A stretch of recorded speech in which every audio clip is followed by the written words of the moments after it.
Senja turun perlahan di Trowulan. Cahaya jingga memantul di pecahan bata merah kuno, menyingkap bayang sejarah yang telah lama terkubur. Di antara reruntuhan itu, Arga Pradipta, arkeolog muda lulusan Universitas Gadjah Mada, menatap tanah dengan tatapan tak biasa. Ia datang bukan sekadar mencari artefak, tapi mencari jejak ruh peradaban yang hilang. Hari itu, skopnya berhenti pada sesuatu yang berbeda dari tanah di sekitarnya. Lempengan batu pipih, tertulis aksara Jawa kuno yang samar. Saat debu disapu lembut, tampak satu nama yang membuat jantung Arga berdegup lebih cepat. Sabdo Palon Simbo. Nama itu seperti memanggil dari balik waktu. Ia terdiam, dan angin sore tiba-tiba berhembus lebih dingin. Suara lirih, entah dari mana, terdengar di telinganya. Wong kang lali marang asale, bakal ilang roh nagarane. Siapa yang lupa pada asalnya, akan kehilangan ruh bangsanya. Arga terperanjat. Tak ada siapapun di sekelilingnya. Rekan-rekannya sudah pulang lebih dulu. Tapi bisikan itu terasa nyata, menggetarkan dadanya. Ia menatap prasasti itu lagi, dan sejenak, huruf-huruf di permukaannya tampak bercahaya merah keemasan, seperti bara yang menyala dari dalam batu. Malam itu, di penginapan kecil dekat situs, Arga tak bisa tidur. Ia membuka laptop, menelusuri nama Sabdo Palon. Ia tahu dari catatan sejarah. Sabdo Palon adalah penasihat spiritual terakhir Raja Brawijaya V dari Majapahit. Setelah kerajaan runtuh, ia menghilang tanpa jejak, meninggalkan ramalan bahwa suatu hari ia akan kembali membangkitkan nurani Nusantara. Namun yang membuat Arga gelisah adalah satu hal.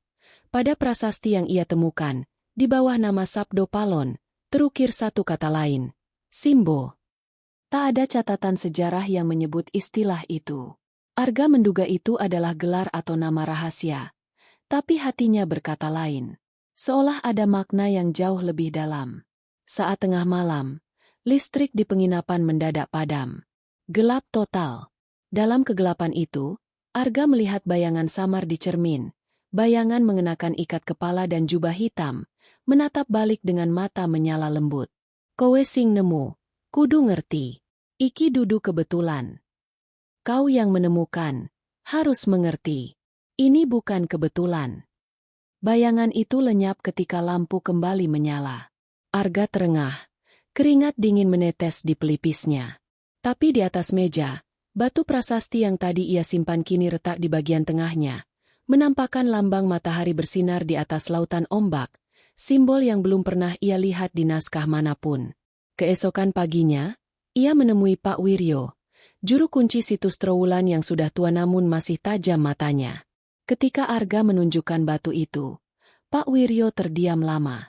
Anak muda, katanya pelan, kalau kau betul menemukan nama itu, berarti waktunya sudah dekat. Sabdo Palon tidak pernah hilang. Ia hanya menunggu seseorang yang berani mendengarnya lagi. Arga menatap jauh ke arah reruntuhan Majapahit.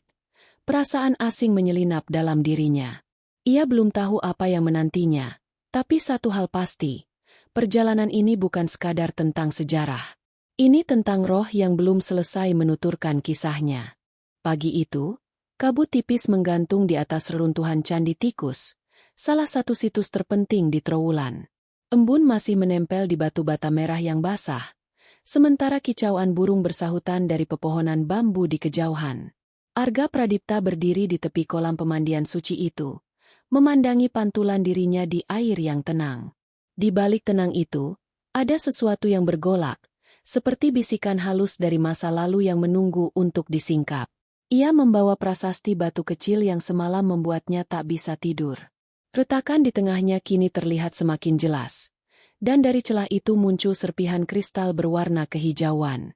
Ia mencoba menyorotnya dengan cahaya matahari, dan sesaat, bayangan seperti simbol matahari bersinar di atas ombak tanpa hidup di permukaan air.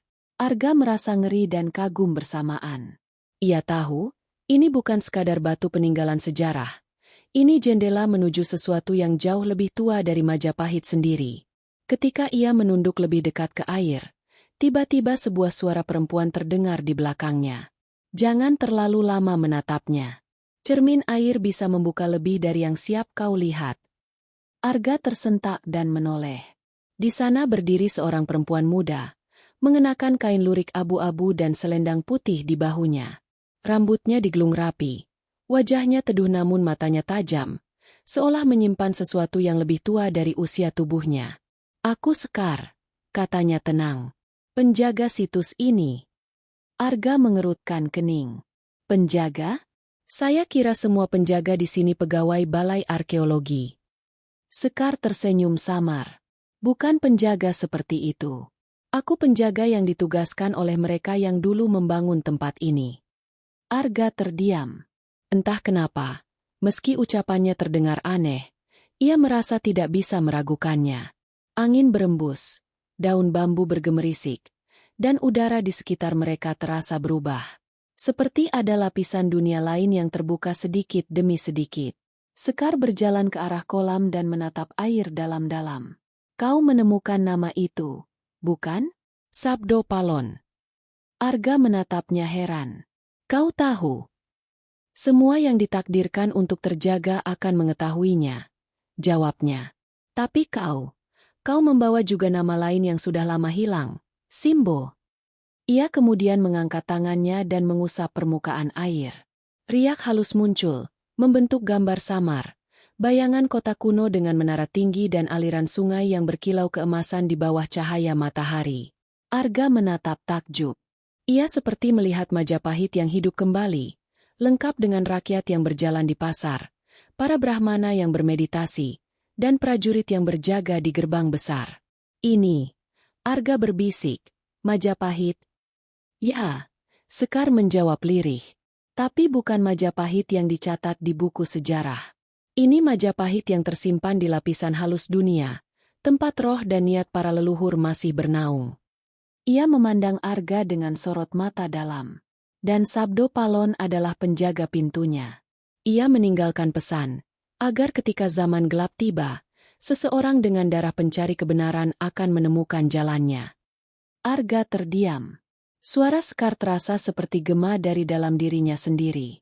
Ia merasa pernah mendengar kata-kata itu entah di mana. "Kenapa aku?" "Karena kau mendengar panggilannya," jawab Sekar lembut. "Tak semua bisa mendengarnya. Hanya mereka yang masih punya ikatan dengan Simbo."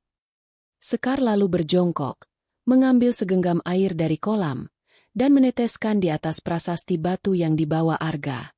Seketika, batu itu bergetar lembut dan muncul cahaya hijau samar dari dalam retakan. Dari cahaya itu, terdengar suara laki-laki tua, dalam dan bergema seperti dari dalam bumi. "Aku ora lunga, aku mung nyawiji. Saben kang eling, bakal tak tangi. Aku tidak pergi, aku hanya menyatu. Setiap yang mengingat, akan kubangunkan." Arga menatap Sekar dengan mata membesar. "Itu, suara siapa?" "Sabdo Palon," jawabnya. Ia mulai terjaga. Tiba-tiba, air di kolam bergolak. Dari dasar muncul gelembung besar, dan bayangan hitam menembus permukaan air.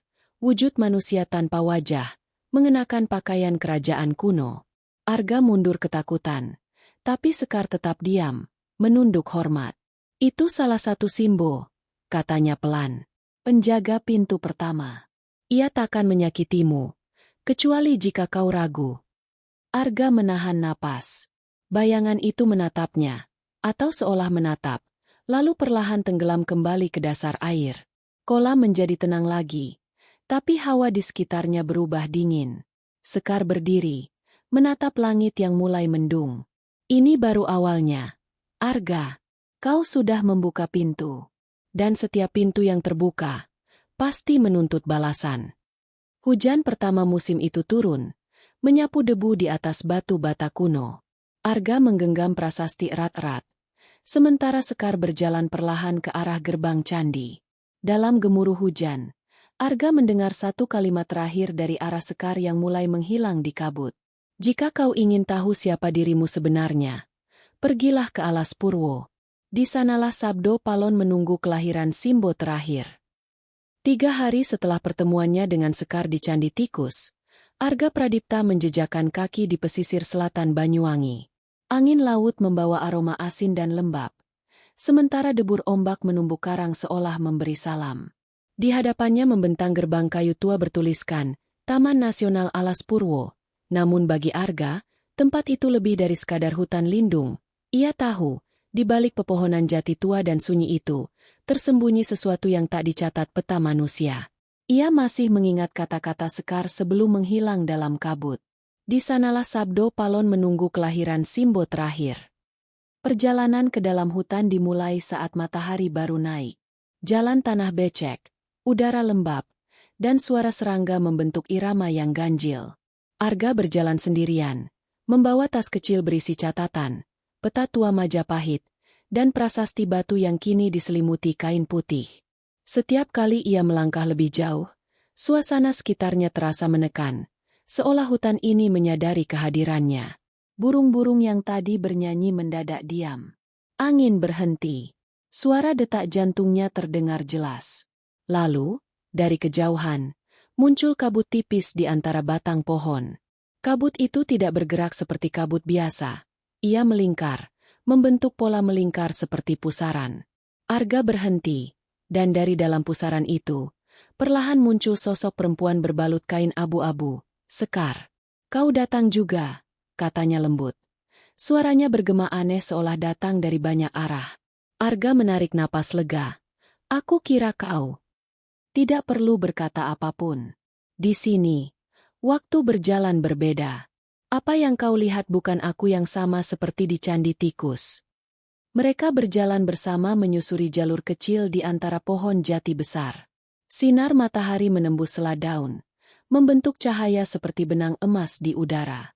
Sekar berhenti di depan batu besar berlumut dengan ukiran kuno menyerupai simbol matahari dan lautan, sama seperti yang terukir di prasasti milik Arga. Ini pintunya, ujar Sekar. Tempat dunia kasat mata dan dunia halus Majapahit bersinggungan. Disinilah dahulu Sabdo Palon memanggil para Simbo, roh penjaga tatanan bumi Nusantara. Arga menatap ukiran itu lama. Simbo, mereka siapa sebenarnya? Sekar menoleh padanya, matanya dalam, teduh. Simbo adalah penjaga keseimbangan, bukan manusia dan bukan dewa. Mereka lahir dari doa dan pengorbanan leluhur Majapahit. Dulu ada 9 Simbo. Tapi ketika kerajaan runtuh, 8 di antaranya lenyap bersama darah yang menumpahkannya.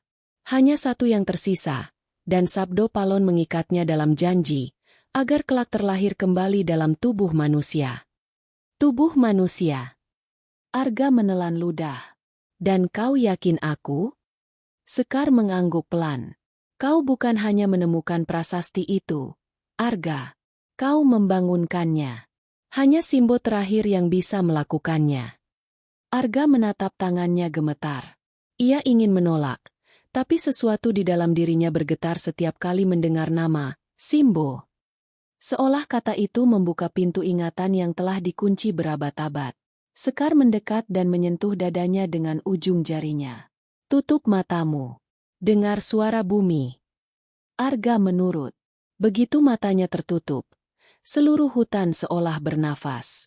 Ia mendengar gemerisik akar di bawah tanah, suara air yang menetes jauh di dalam bumi, dan bisikan halus ribuan jiwa yang pernah hidup di tanah ini.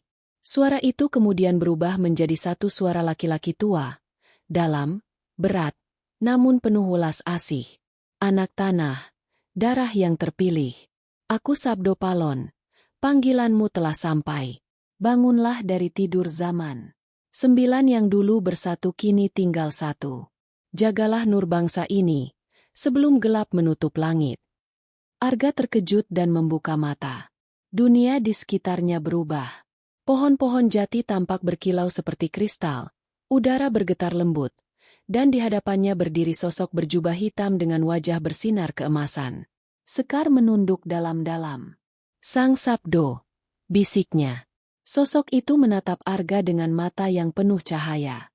Kau datang sebagaimana telah diramalkan. Tapi jalanmu belum selesai. Simbo terakhir belum terbangun sepenuhnya. Kau harus menuju Gunung Lawu, tempat aku meninggalkan warisan terakhir Majapahit. Sebelum Arga sempat bertanya, cahaya di sekelilingnya meledak lembut seperti embun pecah di udara.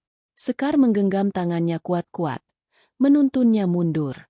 Ketika cahaya itu padam, hutan kembali seperti semula, sunyi, lembab, dan hijau tua.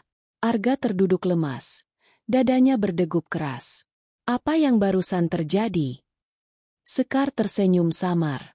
Kau baru saja berbicara dengan roh yang menjaga sejarah bangsa ini. Ia menunjuk ke langit, di mana seekor elang melintas. Itu pertanda, Arga. Gerbang Gunung Lawu sudah memanggil. Di sanalah Sabdo Palon menanti jawabanmu. Di sanalah kau akan mengetahui siapa dirimu sesungguhnya. Angin bertiup, membawa suara jauh dari dalam hutan. Nyanyian mantra kuno yang menggema seperti dari masa Majapahit. Arga berdiri perlahan, memandang jalan setapak yang menuju utara. Ia tahu, perjalanan berikutnya bukan sekadar pencarian sejarah. Ia sedang melangkah menuju takdir yang telah ditulis sejak Majapahit runtuh. Kabut tipis bergelayut di lereng Gunung Lawu, menutupi jalur pendakian seperti tabir putih dari masa lalu. Dingin menembus jaket Arga Pradipta, tapi ada sesuatu di dadanya yang justru hangat, sebuah perasaan aneh, seperti nyala api kecil yang terus membisikkan arah. Di pundaknya, tas berisi prasasti batu yang kini terasa jauh lebih berat daripada sebelumnya.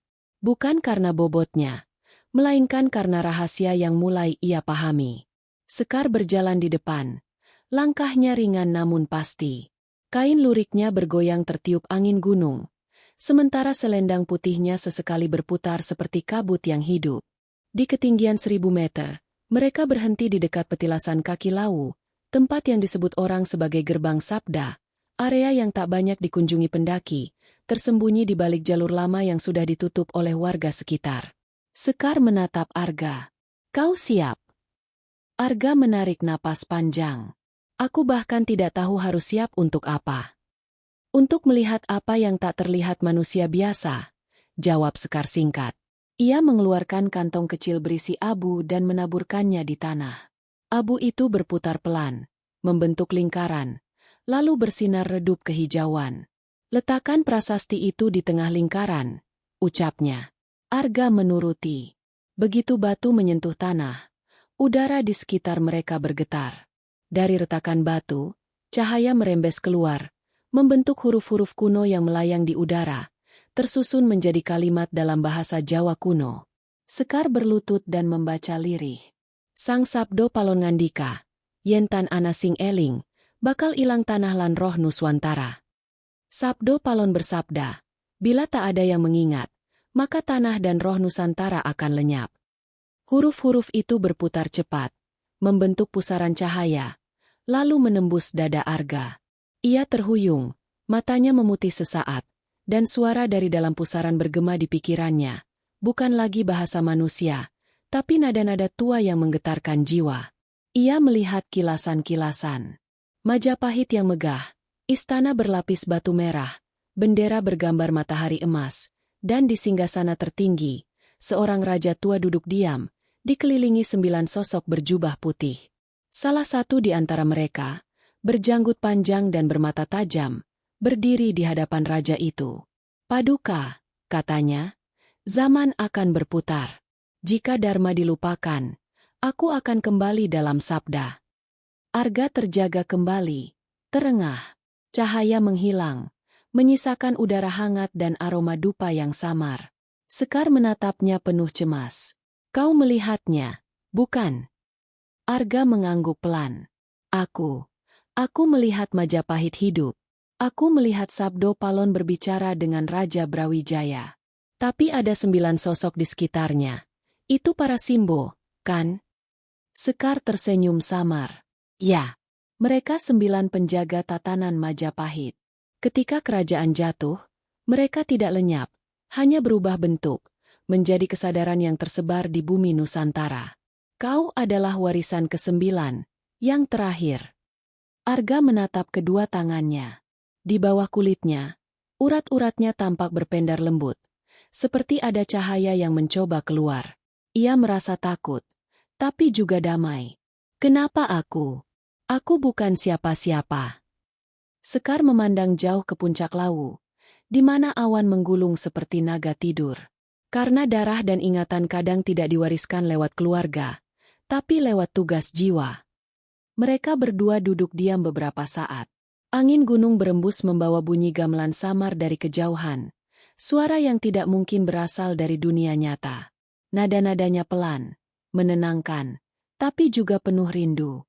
Arga menutup mata, dan di antara nada itu, suara sabdo palon bergema lagi di benaknya. Kowe sing tangi saka lemah sejarah, elinga. Dudu keris utawa tahta sing dadi warisan, nanging rasa lan sabda. Engkau yang terbangun dari tanah sejarah, ingatlah. Bukan keris atau tahta yang jadi warisan, tapi rasa dan sabda. Ketika suara itu mereda, Sekar berdiri. Itu bagian pertama dari rahasia sabda, ujarnya. Masih ada 2 bagian lagi yang harus kau temukan. Di mana? Tanya Arga. Di 2 tempat yang dulu menjadi perbatasan dunia Majapahit. Di lembah antara dunia kasat mata dan gaib. Kau harus menelusuri gerbang Lawu, pintu menuju Dewantara, dunia roh para leluhur. Langit di atas mereka mendadak berwarna merah keemasan. Awan berputar seperti pusaran besar, dan dari tengahnya turun seberkas cahaya menyentuh prasasti. Batu itu meleleh perlahan, membentuk bola cahaya kecil yang melayang dan masuk ke dada Arga. Ia terpekik, tapi tak ada rasa sakit, hanya hangat yang meresap ke seluruh tubuh. Ketika cahaya itu hilang, Sekar menatapnya dengan wajah serius. Kini bagian pertama dari rahasia sabda telah menyatu denganmu. Tapi ingat, Arga, semakin kau mendekati kebenaran, semakin besar pula bayangan yang akan mencoba menghentikanmu. Suara petir menggema dari balik puncak Lawu. Kabut menebal. Sekar menatap Arga dengan mata sayu. Mulai malam ini, para penjaga lama akan sadar bahwa Simbo terakhir telah bangkit. Dunia gaib akan bergerak. Arga menatap ke arah hutan lebat di bawah sana. Dalam gemuruh angin gunung, ia mendengar bisikan samar, bukan satu suara, tapi banyak, ribuan, bersatu dalam satu nada. Simbo wis tangi, Simbo wis tangi. Simbo telah bangkit. Ia tahu kini, tak ada jalan kembali. Ia telah menjadi bagian dari warisan yang disembunyikan ratusan tahun. Rahasia Sabda Majapahit. Malam turun perlahan di lereng Gunung Lawu. Hujan tipis menetes seperti bisikan, menampar dedaunan dan batu basah. Arga Pradipta berdiri di tepi sebuah tebing, di mana kabut menggantung tebal, menutup pandangan ke lembah di bawahnya. Di belakangnya, Sekar tengah menyiapkan obor dari ranting pinus kering. Api kecil menyala, menari-nari di wajahnya yang tenang namun letih. Ini sudah bukan wilayah manusia biasa, kata Sekar pelan. Kita berada di antara 2 lapis dunia, satu yang terlihat, satu yang tersimpan. Arga hanya mengangguk. Sejak ia menyatu dengan cahaya dari prasasti sabda, penglihatannya berubah. Di sekelilingnya, udara kadang bergoyang seperti air, menyingkap bayangan bangunan tua, wajah-wajah samar, dan sinar-sinar lembut seperti nyala lilin. Ia merasa seolah Gunung Lawu menyimpan kota yang tak tampak, Majapahit yang tak pernah benar-benar runtuh, tapi bersembunyi di lapisan lain realitas. Sekar, katanya perlahan, aku bisa melihat mereka. Orang-orang, berjalan di antara pepohonan. Mereka memakai pakaian kuno. Tapi tak ada suara, hanya bayang. Sekar menatapnya, tak terkejut. Itulah dunia Dewantara. Dunia roh yang menjaga keseimbangan. Kau sudah mulai menapaki jalur Simbo. Mereka berjalan perlahan menembus kabut. Jalan setapak berujung pada dinding batu besar, hitam, halus, dan basah oleh embun. Di tengah dinding itu terdapat ukiran kuno berbentuk matahari bersinar di atas lautan. Sama seperti simbol yang selalu muncul sejak Arga menemukan prasasti pertama. Hanya saja, kini ukiran itu bersinar samar. Ini, kata Sekar, adalah pintu di balik Gunung Lawu. Dulu, disinilah Sabdo Palon terakhir kali muncul sebelum menghilang. Ia menutup gerbang ini agar manusia tak sembarangan menembus batas dunia. Arga meraba ukiran itu. Batu terasa hangat, berdenyut seperti nadi. Dalam keheningan, terdengar suara jauh, dalam, dan berat, Suara yang pernah ia dengar di alas Purwo. Wektu wis tekan. Sing gawa sabda kudu mlebu. Waktunya telah tiba. Pembawa sabda harus masuk. Tanah bergetar halus. Ukiran matahari perlahan berputar. Lalu terbuka seperti pintu yang retak dari tengahnya. Dari celah itu, cahaya biru tua menyembur lembut, membentuk pusaran yang berputar pelan. Sekar menatap Arga. Setelah kau melangkah, tak ada kepastian bisa kembali dalam wujud yang sama. Dunia di dalam bukan hanya ruang, tapi juga cermin jiwamu. Arga menatap cahaya itu. Hatinya berdegup keras, tapi rasa takutnya kalah oleh rasa ingin tahu yang membakar. Ia melangkah. Sekar mengikutinya tanpa suara. Begitu mereka melewati pintu itu, dunia berubah. Mereka berdiri di hamparan dataran luas bercahaya biru. Di langit, tak ada matahari, tapi sinar lembut datang dari mana-mana, seperti air mengalir di udara. Di kejauhan, berdiri kota megah dengan menara batu merah dan kubah emas.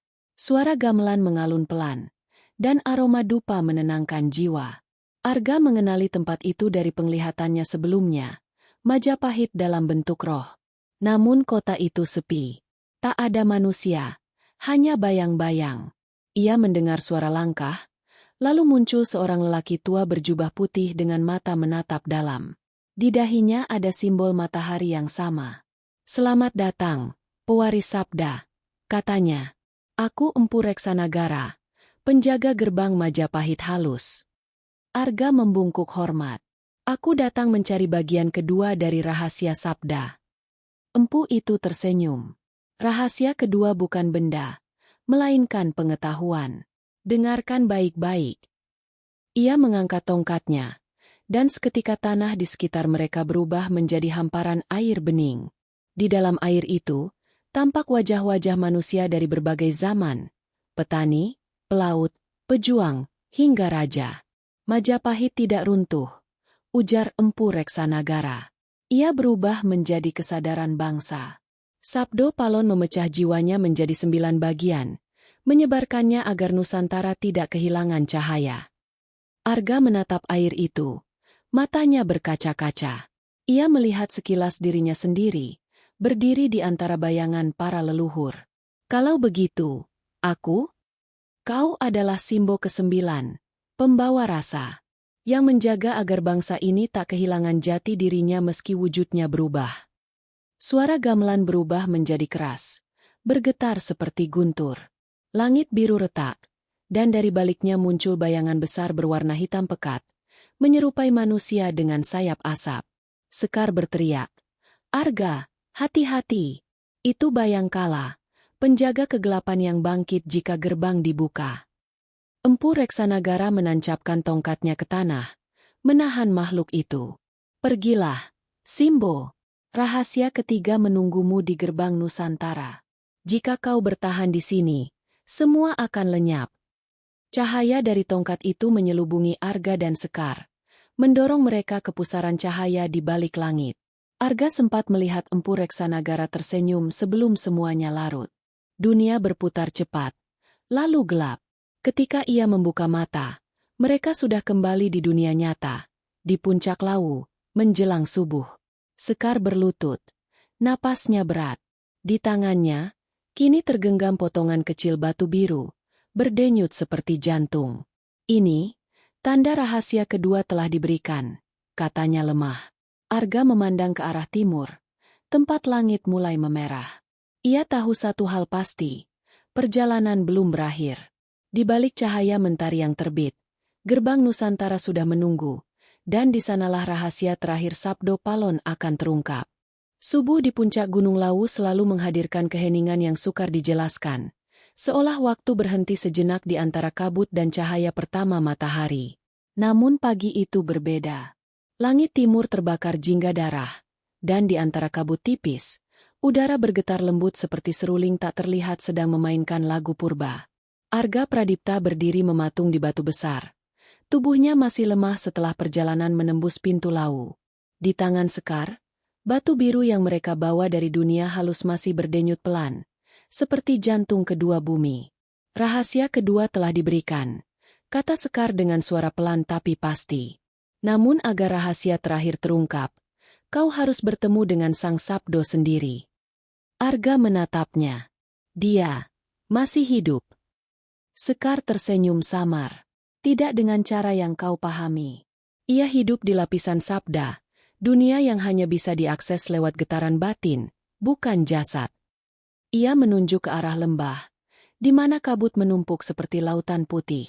Di balik kabut itu ada tempat yang disebut Pasetran Agung, tempat arwah para empu dan resi menunggu panggilan zaman. Di sanalah Sang Sabdo menanti. Mereka turun perlahan. Jalan setapak menurun menuju lembah yang dipenuhi kabut keperakan. Di sana, pepohonan hilang berganti batu-batu tegak menyerupai menhir, seolah alam sendiri pernah menjadi saksi upacara besar.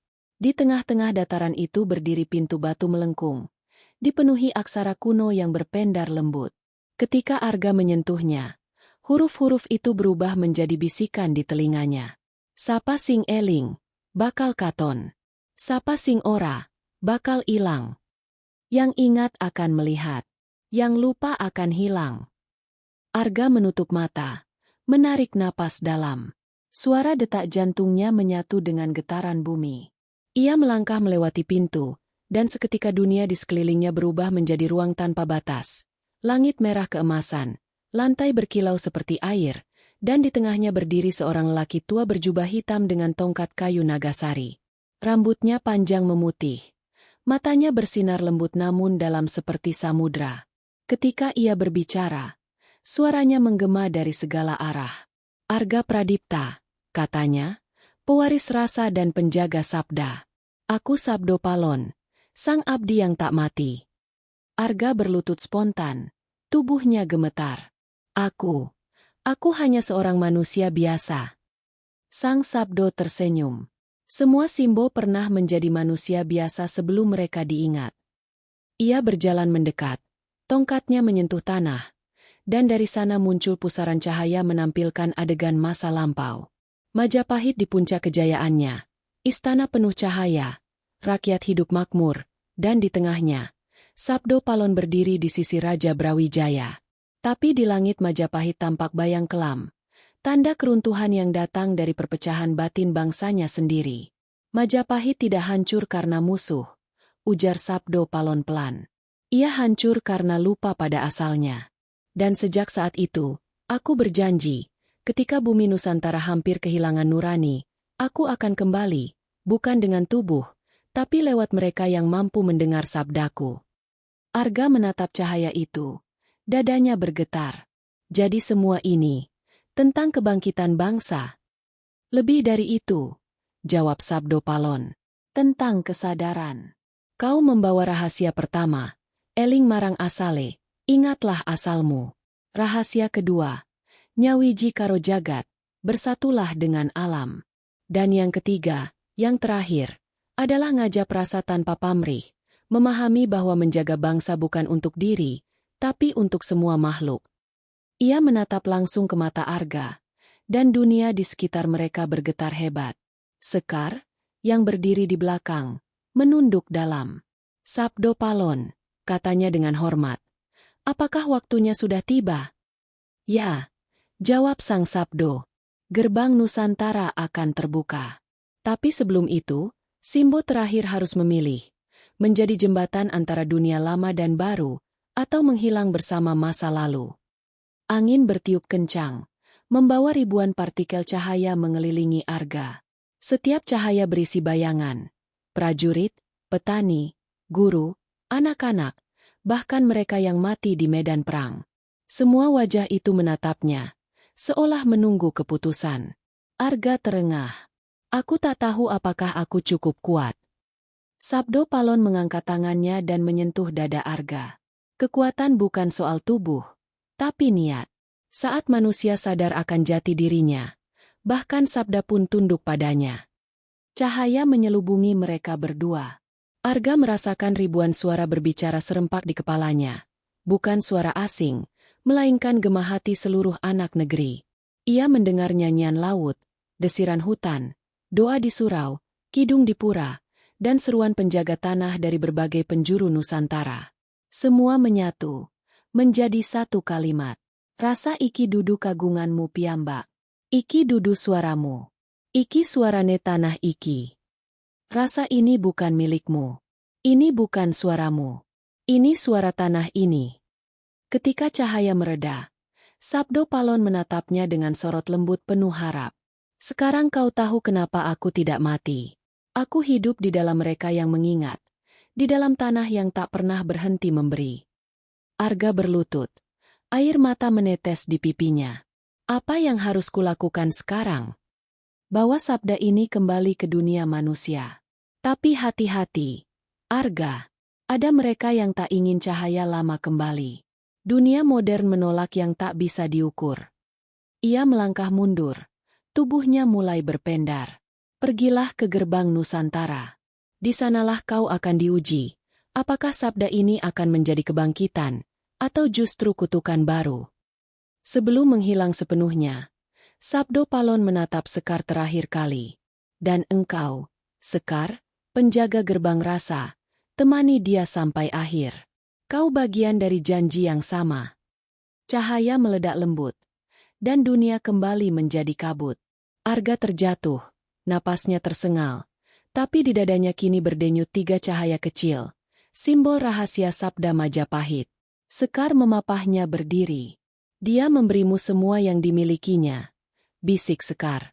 Sekarang, perjalanan terakhir menanti. Gerbang Nusantara. Sekar mengangguk.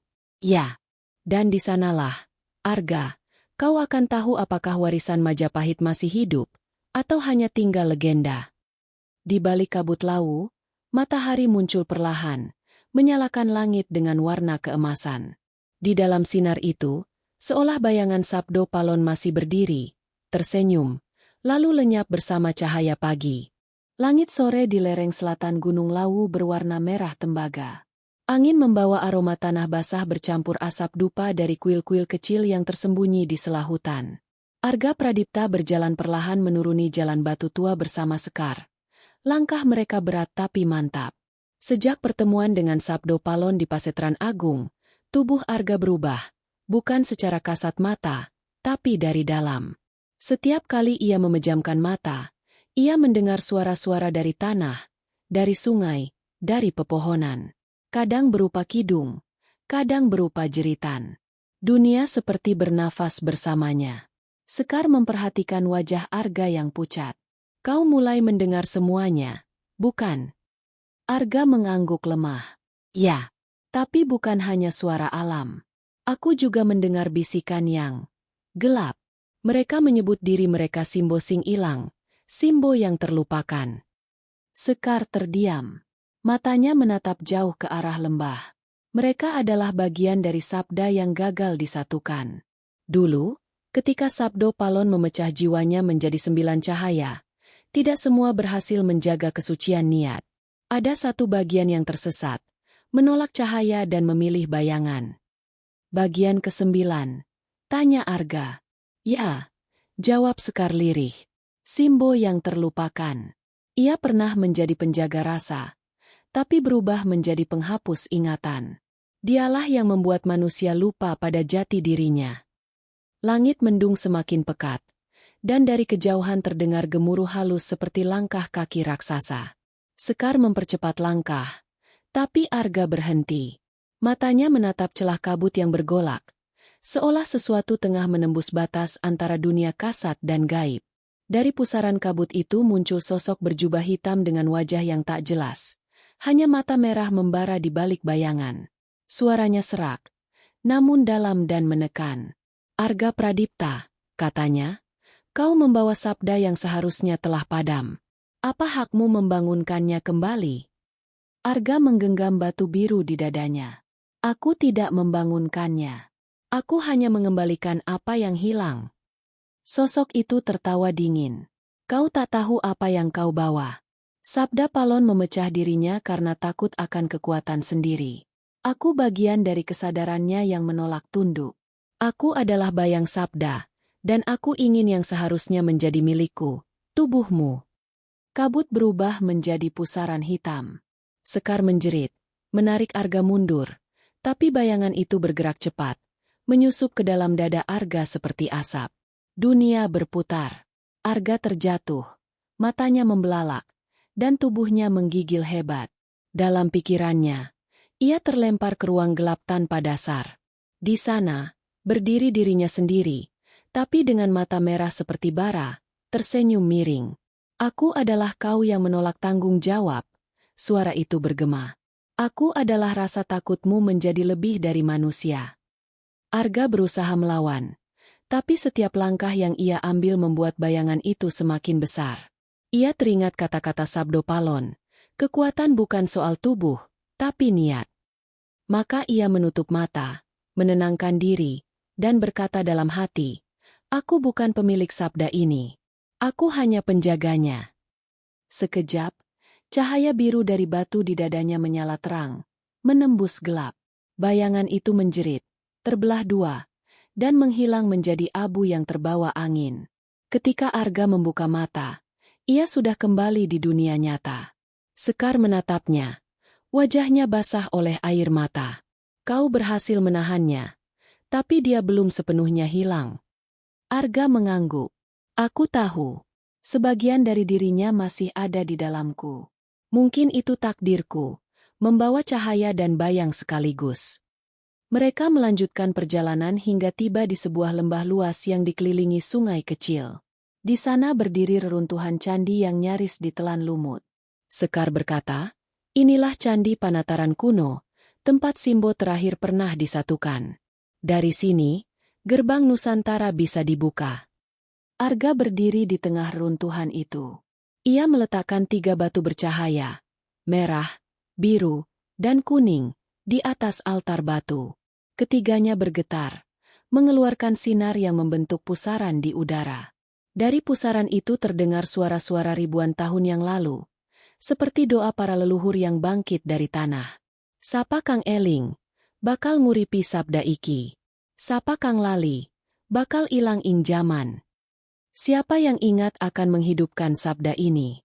Siapa yang lupa, akan lenyap dalam zaman. Tiba-tiba, langit di atas candi berubah menjadi merah keemasan. Petir menyambar tanpa suara. Dari pusaran cahaya, muncul wajah-wajah para simbol lain. 8 sosok bercahaya, masing-masing membawa simbol alam, air, tanah, api, angin, logam, kayu, cahaya, dan bayang. Mereka mengelilingi Arga, dan suara mereka bergema serentak. Simbo ke-9, pewaris rasa. Kau telah membangkitkan kami dari tidur panjang. Tapi dunia belum siap menerima cahaya sepenuhnya. Kau harus menyeimbangkannya, atau bumi ini akan retak oleh sabda sendiri. Sekar menatap mereka dengan mata bergetar. Apa maksudnya? Salah satu Simbo menjawab, suaranya seperti angin lembut namun tajam. Sabda yang dibangkitkan tanpa keseimbangan akan memanggil kekuatan lama, mereka yang dulu dikurung bersama Majapahit halus. Arga mengerutkan kening. Maksud kalian? Bayang kalah. Mereka mengangguk serempak. Ya. Ia telah merasakan kebangkitanmu. Ia bergerak ke arah gerbang Nusantara. Kabut menggulung lagi, kali ini lebih tebal dan hitam. Tanah bergetar halus di bawah kaki mereka. Sekar menggenggam tangan Arga erat. Kalau begitu, katanya lirih, tak ada waktu lagi. Arga menatap jauh ke barat, di mana matahari tenggelam perlahan. Kita harus sampai ke gerbang sebelum malam penuh datang. Jika tidak, semua yang telah dihidupkan akan kembali menjadi abu. Di langit, seekor burung hitam besar melintas, bayangan yang seolah menandai akhir masa damai. Suara gamelan purba terdengar samar dari kejauhan, bukan sebagai musik, tapi sebagai peringatan. Majapahit, pikir Arga dalam hati, belum benar-benar tidur.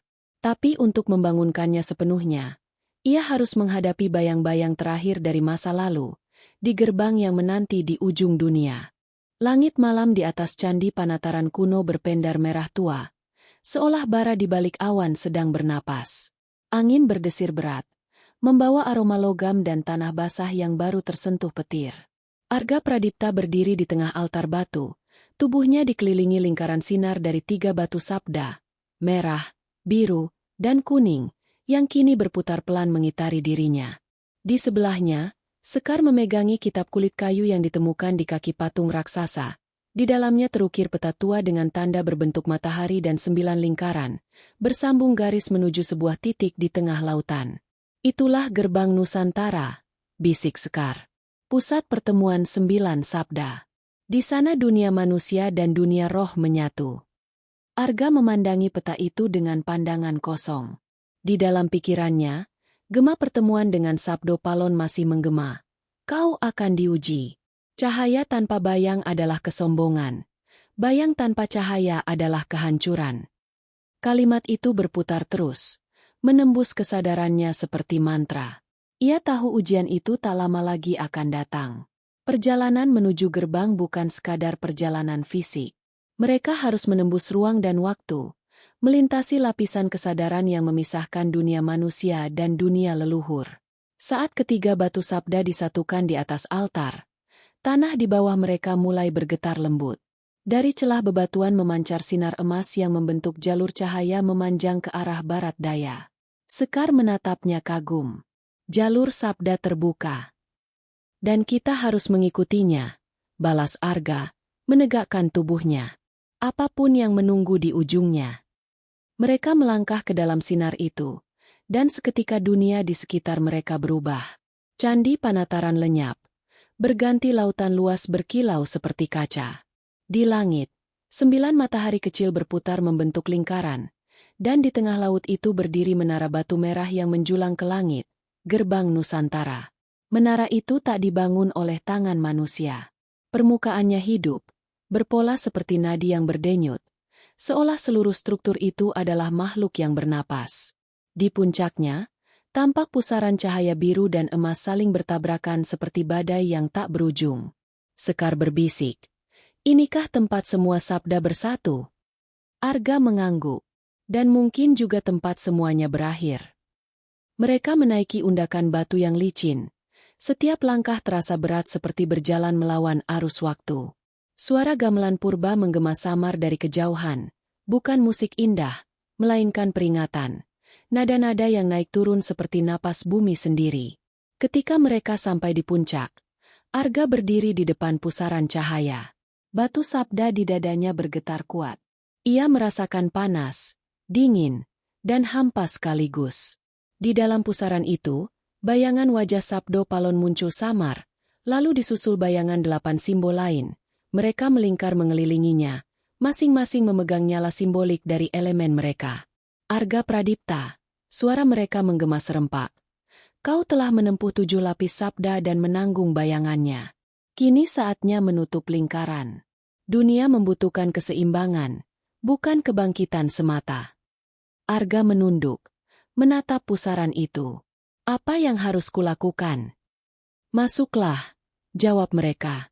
Jadikan dirimu jembatan. Sekar spontan memegang tangannya. Kalau kau masuk, Arga, kau bisa lenyap. Tubuhmu mungkin tak kembali. Arga menatap Sekar dengan senyum tenang.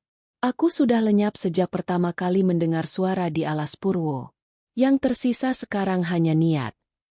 Ia melangkah ke dalam pusaran. Sekar berteriak memanggilnya, tapi cahaya sudah menelan seluruh tubuhnya. Dunia berubah jadi nyala putih tak berbatas. Dalam cahaya itu, Arga melihat semua masa lalu, kini, dan masa depan, berbaur dalam satu arus besar. Ia melihat Majapahit berdiri, jatuh, lalu berubah menjadi bayang-bayang di dalam hati manusia. Ia melihat bangsa-bangsa datang dan pergi. Namun tanah dan laut Nusantara tetap bernafas. Dari kejauhan, suara Sabdo Palon terdengar jelas. Sabda bukan untuk menguasai. Ia untuk mengingat. Bangkitlah bukan karena kemenangan, tapi karena kesadaran. Tapi di sisi lain, dari balik cahaya, muncul bayangan hitam, bayang kala, raksasa purba penjaga kegelapan, kini sepenuhnya bangkit. Tubuhnya sebesar gunung. Matanya menyala merah. Ia mengaum, "Kau tak bisa menyatukan cahaya tanpa aku. Dunia tak lengkap tanpa gelap." Arga menatapnya tanpa gentar. "Aku tak ingin memusnahkanmu, Kala. Aku hanya ingin menempatkanmu di tempat yang semestinya. Ia membuka kedua tangan. Batu sabda berputar cepat, berubah menjadi pusaran cahaya biru dan merah yang menyatu di dadanya. Cahaya itu membentuk lambang matahari Majapahit, bersinar kuat hingga menembus tubuh Bayangkala. Raksasa itu mengaum keras, lalu perlahan larut menjadi abu, menyatu dengan langit. Pusaran cahaya di puncak menara mereda. Suara gamelan berhenti. Angin berhenti. Dunia menjadi hening. Dari tengah cahaya, Arga melangkah keluar, tapi bukan lagi sebagai manusia biasa. Matanya berkilau lembut. Kulitnya memancarkan sinar samar seperti embun pagi. Di belakangnya, simbol matahari bersinar utuh untuk pertama kalinya setelah berabad-abad. Sekar menatapnya tak percaya. Arga. Arga tersenyum lemah. Aku. Bukan lagi Arga yang dulu. Aku bagian dari Sabda sekarang. Tapi tugasku belum selesai. Dunia harus diingatkan sebelum lupa untuk kedua kalinya. Ia menatap cakrawala, di mana 9 matahari kecil perlahan memudar menjadi satu matahari besar yang menerangi laut Nusantara. Ombak berkilau seperti perak, seolah bumi ikut menghela napas lega. Sekar mendekat, air matanya menetes. Jika kau harus pergi, kemana? Arga menatap sinar matahari yang mulai naik ke hati manusia. Di sanalah sabda sejati tinggal. Ia melangkah perlahan menuju tepi menara. Cahaya mulai menelannya kembali, tapi kali ini tanpa amarah, hanya keheningan dan kedamaian. Sebelum lenyap, ia menoleh dan berkata pelan, "Jika suatu hari dunia ini kembali lupa, panggil aku dengan nama tanah ini sendiri." Lalu ia hilang. Sekar berdiri sendiri di puncak menara, ditemani angin yang kembali berhembus pelan. Ia menatap laut luas yang berkilau di bawahnya, dan untuk pertama kalinya, ia mendengar lagu baru, bukan dari gamelan, bukan dari roh, tapi dari detak bumi sendiri. Lagu yang menandai lahirnya zaman baru. Subuh menetes perlahan di ufuk timur. Laut di bawah menara gerbang Nusantara tenang seperti kaca, memantulkan cahaya jingga pertama yang muncul dari balik cakrawala. Di puncak menara, Sekar berdiri seorang diri, rambutnya berantakan diterpa angin asin samudra. Semalam, langit terbuka, cahaya memecah bumi, dan Arga Pradipta, simbol ke-9, penjaga rasa, telah lenyap bersama pusaran sabda. Kini hanya keheningan yang tersisa, tapi di dalam keheningan itu, bumi seolah bernapas dengan ritme baru. Sekar menatap langit yang mulai biru. Ia masih bisa mendengar gema suara Arga di dalam dadanya. "Jika dunia lupa, panggil aku dengan nama tanah ini." Kalimat itu menjadi mantra yang menenangkan sekaligus menakutkan. Ia tahu, perjalanan mereka belum sepenuhnya berakhir, karena sabda yang bangkit harus dijaga, agar tidak terulang menjadi kutukan. Ia menuruni menara perlahan. Setiap anak tangga memancarkan cahaya redup di bawah telapak kakinya, seperti mengenali langkah seorang penjaga. Di kaki menara, lautan bergulung lembut, dan di tepi pantai tampak sekelompok nelayan berjalan menuju perahu mereka, seolah dunia tidak tahu bahwa semalam gerbang antara dua dimensi telah terbuka. Dunia manusia tetap berjalan, tapi aura bumi berubah. Langit tampak lebih bening, dan suara ombak membawa nada yang tak pernah terdengar sebelumnya, nada kehidupan yang baru. Sekar melanjutkan perjalanan ke daratan. Ia melewati hutan bakau, padang ilalang, lalu memasuki desa-desa kecil yang tampak biasa tapi terasa berbeda. Anak-anak bermain dengan tawa riang, namun di mata mereka ada cahaya lembut yang membuat Sekar berhenti sejenak. Ia menyadari sesuatu. Sabda itu telah menyebar. Energi yang dibawa Arga tak hilang. Ia bersemayam di dalam setiap hati manusia yang masih ingat pada asal dan keseimbangan. Beberapa bulan kemudian, Sekar tiba di Trowulan, bekas ibu kota Majapahit yang kini hanya berupa reruntuhan batu bata merah. Ia berjalan menyusuri jalan setapak di antara sisa dinding istana kuno yang ditelan lumut. Di tempat inilah, berabad-abad lalu, Sabdo Palon pertama kali mengucap sumpahnya untuk menjaga nurani bumi. Sekar berlutut di depan batu besar yang retak. Ia meletakkan 3 batu kecil, sisa dari sabda merah, biru, dan kuning, di atasnya. Cahaya lembut muncul, berpendar seperti napas, lalu meresap ke dalam batu. Ia berdoa dalam hati, "Kau tak lenyap, Arga. Kau hanya berpindah tempat, ke dalam kesadaran yang akan terus tumbuh." Angin bertiup pelan, membawa suara samar. "Aku di sini, Sekar." Di antara dedaunan, di dalam air, di mata mereka yang masih mau melihat. Sekar tersenyum, menatap langit. Ia tahu itu bukan halusinasi. Ia tahu Arga tidak mati. Ia telah menjadi sabda yang hidup, melebur dalam denyut tanah Nusantara. Dan tugasnya kini adalah menjaga warisan itu agar tak disalahartikan oleh generasi yang akan datang. Hari berganti menjadi minggu, minggu menjadi bulan. Sekar menghilang dari pandangan dunia. Namun di berbagai tempat, orang mulai mengalami kejadian aneh namun menenangkan. Petani bermimpi tentang matahari emas yang terbit dari laut. Anak-anak menggambar simbol kuno tanpa tahu artinya. Dan di tengah malam sunyi, gamelan halus terdengar tanpa sumber di hutan-hutan tua Jawa. Lalu muncul kisah yang menyebar dari mulut ke mulut. Tentang Sabdo Palon Simbo, yang menitis dalam hati manusia untuk membangkitkan kesadaran lama. Para tetua desa menyebutnya tanda waktu anyar, tanda datangnya zaman baru, bukan karena senjata atau kekuasaan, tapi karena manusia mulai kembali mendengar suara tanahnya sendiri. Sekar menjadi pengembara. Ia menulis dalam daun lontar, menyalin kisah perjalanan mereka berdua, dari Alas Purwo, Gunung Lawu, hingga Gerbang Nusantara. Ia menamai naskah itu, Warisan Sabda. Di akhir tulisannya, ia menulis satu kalimat yang diukir dengan tinta emas. Sabda bukan untuk disembah, tapi untuk diingat. Karena ketika manusia lupa pada jiwanya, bumi ikut kehilangan nyawanya. Tahun berganti menjadi abad. Lontar itu akhirnya ditemukan oleh seorang peneliti muda di masa kini, seorang pemuda bernama Dipta, mahasiswa arkeologi yang tengah meneliti peninggalan Majapahit. Saat ia membaca bagian akhir lontar itu, ia merasa dadanya bergetar aneh. Malam itu, di ruang sunyi perpustakaan Trowulan, lilin di depannya bergetar tanpa angin.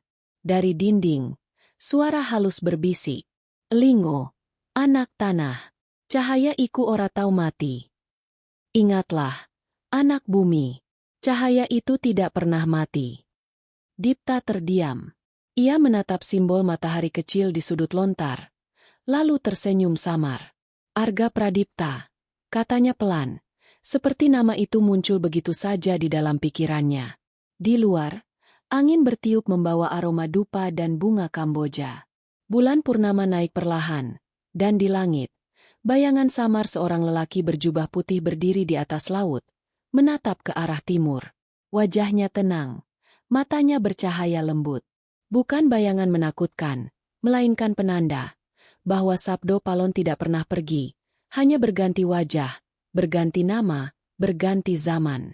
Laut bergelombang pelan, dan dari kejauhan terdengar suara gamelan lembut, menandai bahwa lingkaran telah tertutup. Warisan Majapahit bukan kerajaan, bukan kekuasaan, melainkan kesadaran bahwa setiap manusia adalah penjaga tanahnya sendiri, penjaga rasa, penjaga sabda. Dan ketika matahari pagi akhirnya muncul, cahaya itu jatuh tepat ke reruntuhan Trowulan, memantul ke lontar tua di tangan Dipta, seolah bumi sedang berbisik padanya. "Sabdo iku ora bakal mati. Selama ana sing eling, Nusantara bakal urip. Sabda itu takkan mati. Selama ada yang mengingat, Nusantara akan hidup."